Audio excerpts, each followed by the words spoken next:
O Senhor esteja convosco. Ele está no meio de nós. Proclamação do Evangelho de Jesus Cristo segundo Mateus. Glória a vós, Senhor. Naquele tempo, disse Jesus aos seus discípulos: Vós sois o sal da terra. Ora, se o sal se tornar insosso, com que salgaremos? Ele não servirá para mais nada, senão para ser jogado fora e ser pisado pelos homens. Vós sois a luz do mundo. Não pode ficar escondida uma cidade construída sobre um monte. Ninguém acende uma lâmpada e a coloca debaixo de uma vasilha, mas sim num candeeiro, onde brilha para todos que estão na casa. Assim também, brilhe a vossa luz diante dos homens, para que vejam as vossas boas obras e louvem o vosso Pai que está nos céus. Meus irmãos e irmãs, palavra da salvação. Glória a vós, Senhor. Podem sentar-se um instante? Tem um filme chamado A Festa de Babette. Não é do tempo de vocês, é de 1987. Acho que vocês nem tinham nascido ainda, né? Eu já. Tinha lá, era jovem. Continuo, mas era mais jovem ainda. E esse filme é muito interessante.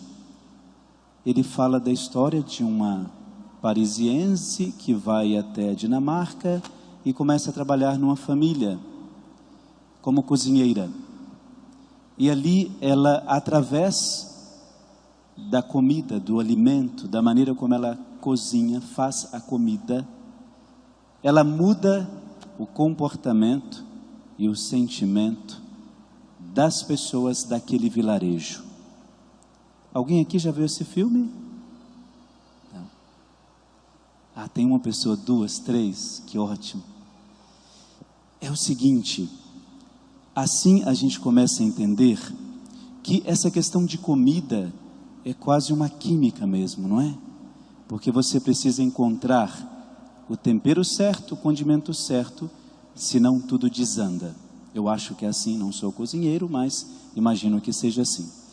E neste filme, esta mulher, ela fazia exatamente isto. Ela, com todos os condimentos possíveis, ela consegue demonstrar que às vezes aflora em nós sentimentos que nós não imaginávamos que tínhamos, ou que reprimíamos. E aí a gente começa a entender que a nossa vida precisa justamente disto, ter um sabor diferente. Se nós nascemos para sermos iguais aos outros em tudo, alguma coisa está errada. Ou falta-nos personalidade, ou falta-nos maneira de perceber as coisas, ou uma compreensão, ou uma visão mais clara e aberta sobre as coisas, e assim por diante. Quando Jesus cita esta passagem do sal e da luz aos seus discípulos, pode vir? Isso. Não é São Silvestre, mas vocês vão chegar lá. Então é o seguinte, quando Jesus fala aos seus discípulos sobre vocês são sal e luz, Jesus está querendo dizer aos seus discípulos assim: vocês precisam dar sabor à vida das pessoas. Só assim vocês serão ótimos discípulos. Vocês precisam descobrir ou redescobrir o sabor que tem a vida de vocês. Sem isso, vocês não conseguirão evangelizar. Quando Jesus curava alguém, Jesus não só chegava e colocava a mão sobre a pessoa e curava essa pessoa e ia embora.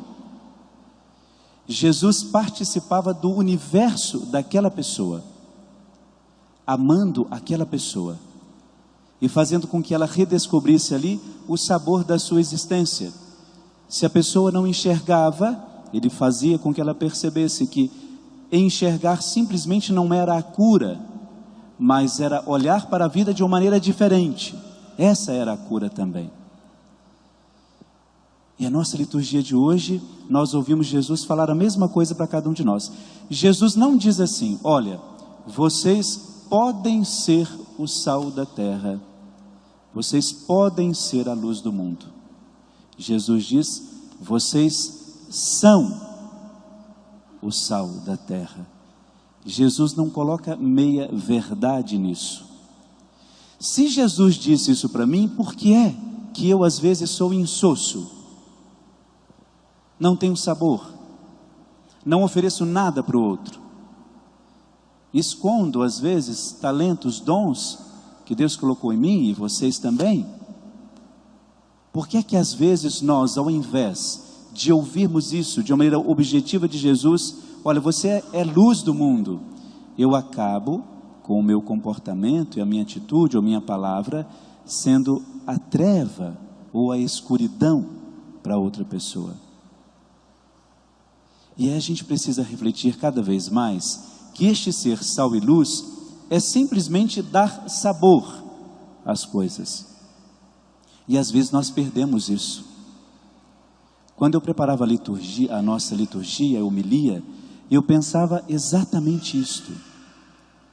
E me questionava sobre esta condição do sal, que na sua descrição ele dá sabor.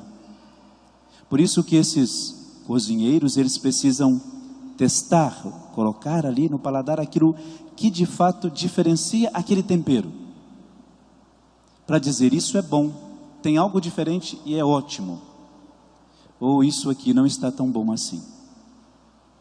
E aí eu me perguntava: será que quando as pessoas ouvem o que eu digo, percebem atenção naquilo que eu faço, será que elas percebem que há algo diferente naquilo que elas ouvem, que a palavra de Deus pode ser compreendida de uma outra maneira, que ser católico, ser cristão, não é ser antiquado no pensamento, mas é conservar valores importantes, mas ser aberto àquilo que o mundo apresenta? Será que lá no seu trabalho como médico, advogado, faxineiro, secretário, o que quer que seja, será que você é tempero ou é sabor? Mostra para as pessoas que aquilo que você faz com o seu coração para que mude o comportamento e a vida daquela pessoa, para que elas digam: ah, eu quero fazer dessa maneira. Ou quando você passa pela vida das pessoas, elas dizem: jamais quero fazer isso que ele fez. É importante a gente pensar nisso, porque o que eu faço precisa qualificar a minha vida e qualificar a vida do outro.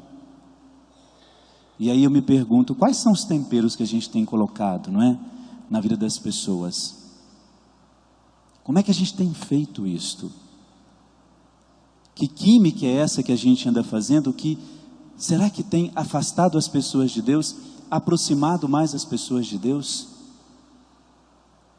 Lá no filme que eu citava, esta mulher, ela faz justamente isto. Ela modifica porque acredita, e ela tem um encantamento naquilo que faz. Se eu como padre não tenho encantamento no que faço, eu posso juntar as trouxas e ir embora, porque eu não vou ser diferente na vida de ninguém. E vocês da mesma maneira.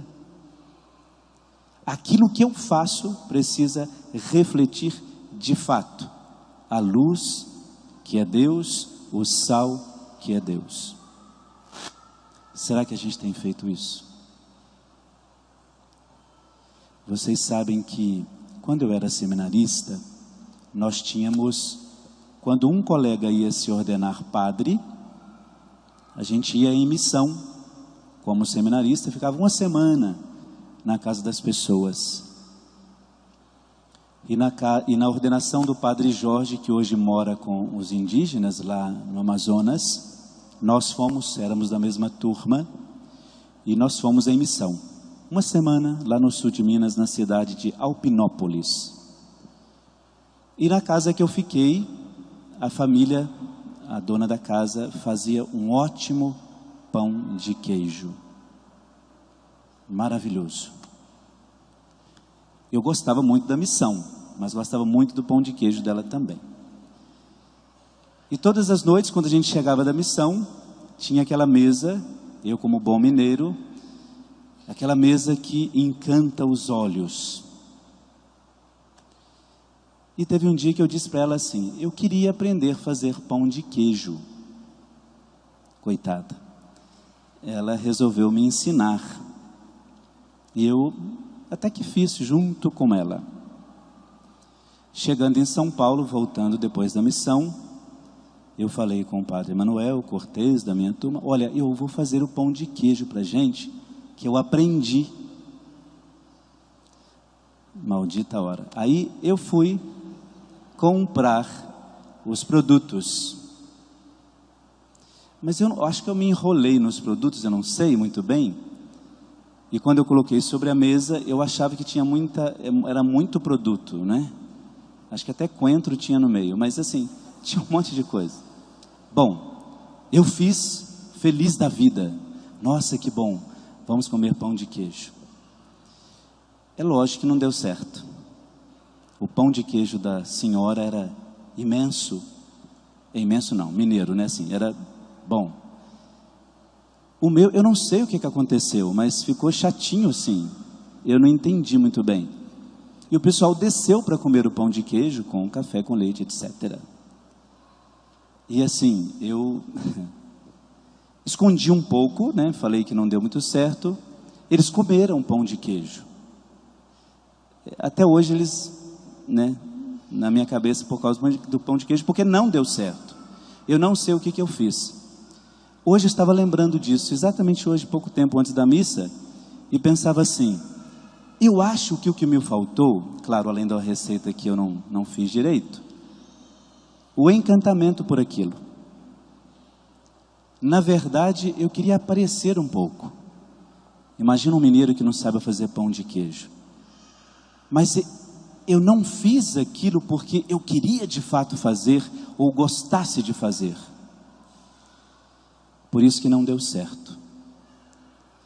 E a gente precisa aprender ao longo da vida, e isso tem me ensinado muito, me ajudado muito, depositar um amor imenso nas pequenas coisas que eu tenho feito.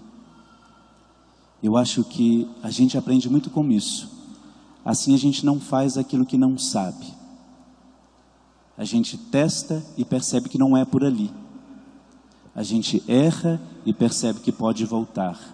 A gente faz errado e sabe que pode fazer certo de outra maneira ou outra coisa.